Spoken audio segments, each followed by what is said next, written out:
नमस्कार, आप देख रहे हैं हमारा स्पेशल शो। आपके साथ मैं हूं हर्षिता। एमपी में भाजपा चुनावी तैयारियों को लेकर अलग अलग फॉर्मूलों के साथ मैदान में उतर रही है। इसमें अब उसने पिछड़ा वर्ग और युवा मतदाताओं पर फोकस किया है। जानकार इसे यूपी फॉर्मूला कह रहे हैं। इस फॉर्मूले पर बीजेपी अपने स्थापना दिवस के मौके पर चलने वाली है। तो क्या है ये फॉर्मूला, आइए जानते हैं मेरे सहयोगी सुनील से। तो बताइए आखिर क्या है बीजेपी का ये नया फॉर्मूला। जी हर्षिता, मध्य प्रदेश में चुनावी समर की शुरुआत हो चुकी है। इसको लेकर बीजेपी सबसे आगे दिखाई दे रही है। बात करें आज की, तो भाजपा ने आज अपना स्थापना दिवस मनाया और इसके साथ 2 अभियानों की शुरुआत की है। तो जिस यूपी फॉर्मूले की हम बात कर रहे हैं उसमें सबसे पहले युवा आते हैं।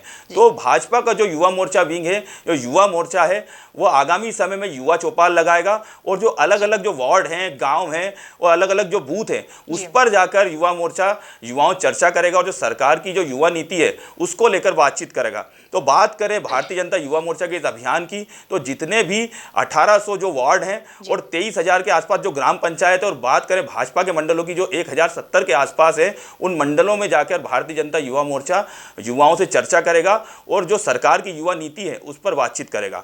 बात करें हम पी फार्मूले या यूपी की जो फार्मूला है हमारा, उसके पी फार्मूले की, तो जो पिछड़ा वर्ग है उसको साधने के लिए बीजेपी ने एक अभियान की शुरुआत की है। इस अभियान के अंतर्गत भाजपा का जो ओबीसी विंग है वह अलग अलग जिलों में जाएगा, अलग अलग वार्डों में जाएगा और वह पिछड़ा वर्ग की जो योजना है उस पर पिछड़ा वर्ग को बताएगा किस तरह सरकार पिछड़ा वर्ग की हितैषी है। जी बात करें इस जगह पर, तो पिछड़ा वर्ग मोर्चा हर जिले में जाकर जिस तरह से बताएगा, तो इसी बीच सरकार भी इस कवायद में आगे आ चुकी है। उन्होंने पिछड़ा वर्ग की जो 4 जातियां हैं उनके लिए बोर्ड का गठन कर दिया है। इसमें सोनी, साहू, रजक और विश्वकर्मा, ये 4 जातियां ऐसी है जिनके की कल्याण के लिए सरकार ने बोर्डों का गठन किया है। तो इस तरह से हम देख सकते हैं कि भाजपा ने एक नया फार्मूला इस जो सियासी समर है इसके बीच लाया है। उसको हम लोगों ने यूपी फार्मूला करार दिया है कि जिसके जरिए वो चुनावी वैतरणी पार करेगी। जी सुनील, बीजेपी को आखिर इस नए फॉर्मूले पर चलने की जरूरत क्या पड़ी और इस कवायद का क्या असर आगे देखने को मिलेगा? इसके क्या बेहतर परिणाम सामने आएंगे?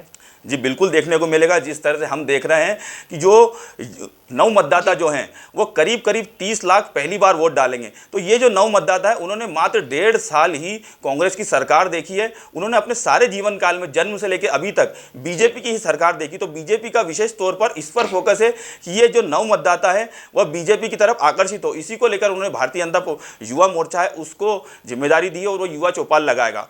बात करें हम पिछड़ा वर्ग की, तो पिछड़ा वर्ग मध्य प्रदेश में 51 से 52% है और मुख्यमंत्री शिवराज सिंह चौहान इसी वर्ग से आते हैं। तो इसको लेकर उनका विशेष तौर पे फोकस है कि पिछड़ा वर्ग यदि जिस तरफ चले जाएगा सरकार उसी की होगी। जी देखिए सुनील, जिस तरह से ये नया फॉर्मूला आया है तो इससे बीजेपी के जो कार्यकर्ता हैं लगातार इस पर काम कर रहे हैं और जो अन्य दल हैं कांग्रेस के अलावा भी, वो भी क्या इस फॉर्मूले से निपट पाएंगे? जी बिल्कुल पूरी कोशिश करेंगे। जिस तरह से बात करें कांग्रेस की, तो कमलनाथ लगातार अलग अलग जो उनके मोर्चा प्रकोष्ठ है उनको सक्रिय करने की कोशिश में लगे और जो अन्य दल हैं वह भी इसकी तरफ कोशिश कर रहे हैं, जो अपनी नीतियां हैं उनको जनता के बीच पहुंचाए, युवा तक पहुंचाए और जो उनके अन्य राज्यों में उनकी सरकार है उसको युवाओं तक और पिछड़ा वर्ग तक पहुंचाए, जिस तरह से जो उनकी कल्याण की योजना है। तो आगामी जो वक्त है उसमें हमें देखने को मिलेगा जो ये बीजेपी का जो यूपी फार्मूला है उसके जो पलटवार में जो अन्य दल हैं वो भी कोई फार्मूला लागू कर सकते हैं और वो भी जनता के बीच जाने के लिए तैयार रह सकते हैं। जी धन्यवाद सुनील, हमारे साथ जानकारी साझा करने के लिए। ऐसे ही तमाम जानकारी से जुड़े रहने के लिए बने रहिए एमपी न्यूज के साथ।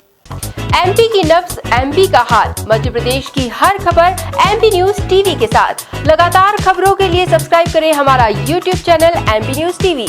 लेटेस्ट अपडेट्स के लिए बेल आइकन दबाना जरा भी न भूलें।